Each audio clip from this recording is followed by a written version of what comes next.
Ang simula ng digital na panahon, pag-unawa sa Web 1. Ang Web 1 po ang pinakaunang bersyon ng Internet, madalas tawaging read-only web. Ibig sabihin, web na para lang sa pagbasa.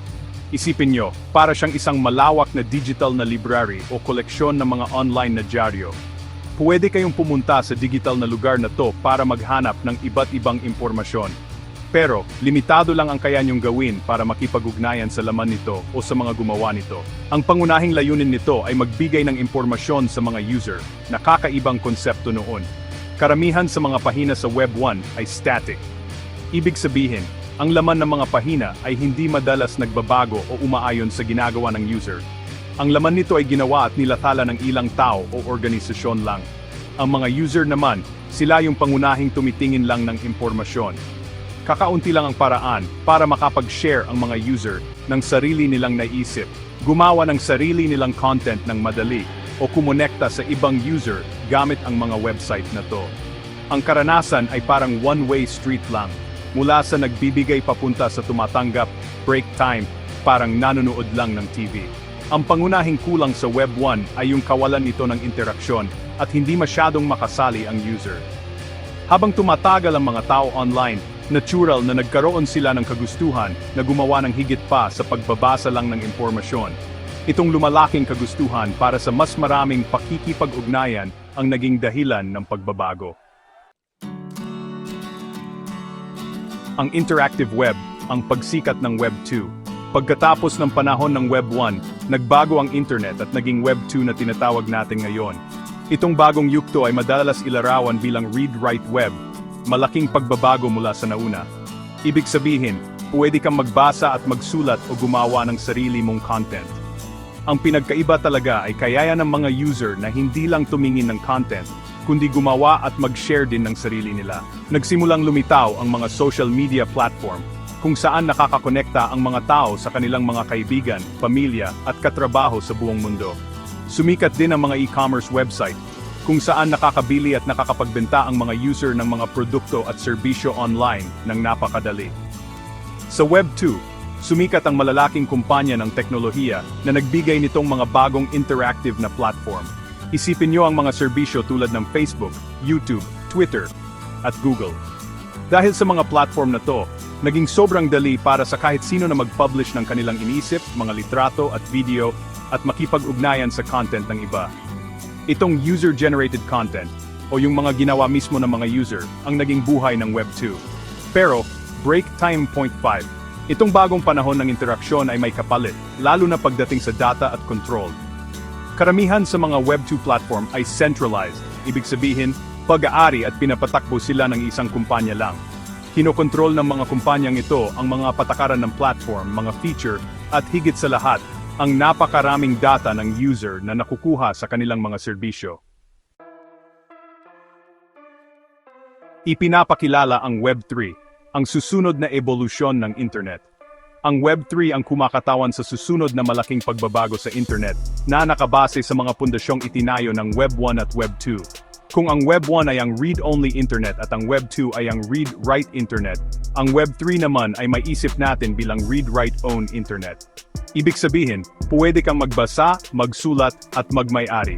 Ang Web 3 ay tungkol sa pagbibigay sa mga user ng mas maraming control at pagmamay-ari sa kanilang data at digital na pagkakakilanlan. Layunin nitong lumikha ng isang digital na mundo na mas decentralized at transparent. Ang pangunahing ideya ay iwasan ang pangingibabaw ng malalaking, sentralisadong platform at pumunta sa isang mas distributed na network. Ang pangarap na ito ay pinapagana ng mga bagong teknolohiya tulad ng blockchain, cryptocurrencies at smart contracts. Imbes na ang data mo ay nasa server ng isang kumpanya, sa Web 3, pwede itong itago sa isang decentralized na network. Ibig sabihin din nito, ang iyong mga digital na pag-aari tulad ng mga online profile, digital art o mga gamit sa laro ay pwedeng maging tunay na sa iyo. Isa sa mga pangunahing katangian ng Web 3 ay ang pagbibigay diin nito sa decentralization. Ibig sabihin, imbes na umasa sa isang kumpanya o server para patakbuhin ang isang application o mag-imbak ng data, ang mga Web3 application, madalas tawaging dApps, ay pwedeng tumakbo sa isang peer-to-peer network. Dahil dito, Mas matibay sila laban sa censorship at sa pagkakaroon ng isang posibleng pagkasira. Isa pang mahalagang aspeto ay ang paggamit ng cryptographic verification na nagpapahintulot ng ligtas at transparent na mga transaksyon at interaksyon. Ang layunin ay bumuo ng internet na mas matatag at patas. Habang ang Web3 ay nasa maagang yugto pa lang ng pag-unlad, break time 0.25 napakalaki ng potensyal nito. Ang pangunahing prinsipyo. Ano ang decentralization sa Web3? Ang decentralization ay isang pangunahing konsepto sa Web3. Sa simpleng salita, ang decentralization ay nangangahulugan na ang kontrol at paggawa ng desisyon ay kinakalat palayo sa isang central na punto o autoridad. Imbes na isang tao, kumpanya o server lang ang namamahala, ang kapangyarihan ay hinahati sa maraming kalahok sa isang network. Layunin ng decentralization na lumikha ng mga sistema na mas bukas, matibay, at hindi madaling makontrol ng isang kumpanya o grupo. Ito ay tungkol sa pagbuo ng mga network na pinamamahalaan ng kanilang mga komunidad. Ikalimang bahagi, ang pundasyon ng tiwala, pag-unawa sa blockchain technology. Ang blockchain technology ay isa sa pinakamahalagang haligi na sumusuporta sa pangarap ng Web3. Sa pinakasentro nito, ang blockchain ay isang espesyal na uri ng digital na database o listahan. Ang nagpapa-espesyal dito ay distributed ito. Ibig sabihin, may mga kopya nito sa maraming computer sa isang network, imbes na nasa isang central na lugar lang. Immutable din ito, na nangangahulugang kapag naitala na ang impormasyon sa blockchain, napakahirap na itong baguhin o burahin. Lumilikha ito ng permanente at mapapatunayang talaan ng mga transaksyon o data. Isipin nyo na para siyang isang digital na kwaderno na ibinabahagi, kung saan lahat sa network ay may kopya, at kapag may naisulat na, hindi na ito mabubura o mababago ng iisang tao lang. Ang impormasyon sa blockchain ay nakaimbak sa mga block o block. Bawat block ay naglalaman ng listahan ng mga transaksyon o data.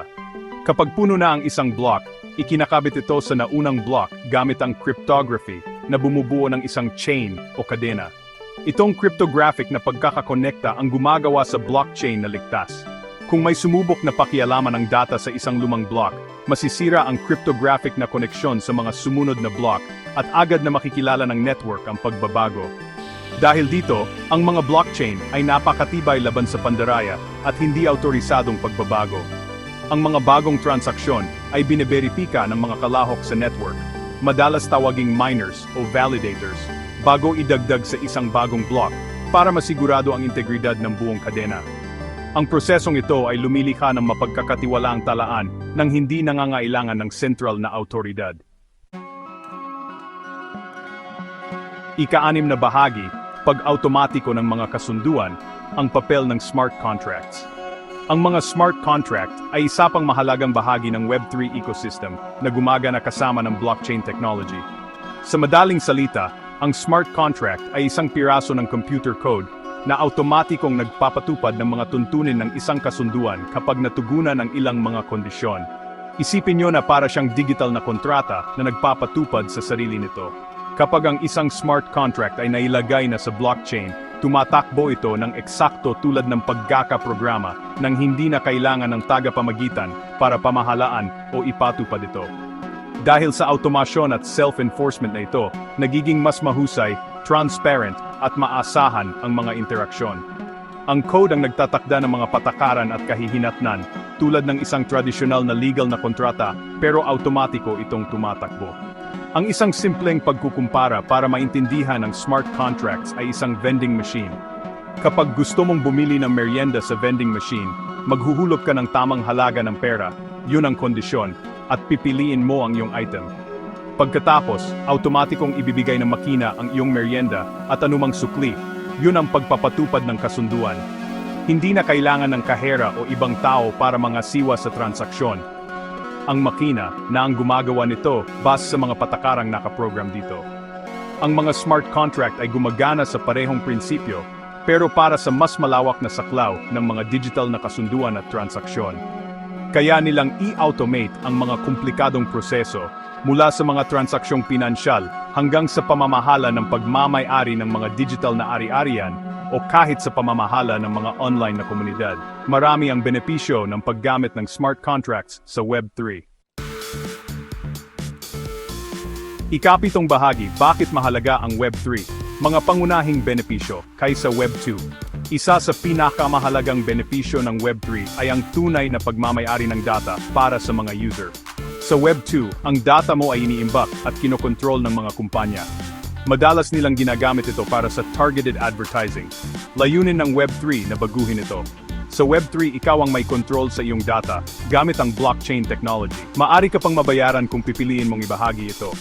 Mas mataas na seguridad at privacy ang isa pang bentahe ng Web3. Ang decentralized na arkitektura ay mas matibay laban sa mga pag-atake. Ang transparency ay isa ring malaking benepisyo ng Web3. Ang mga patakaran at transaksyon ay maaring suriin ng publiko.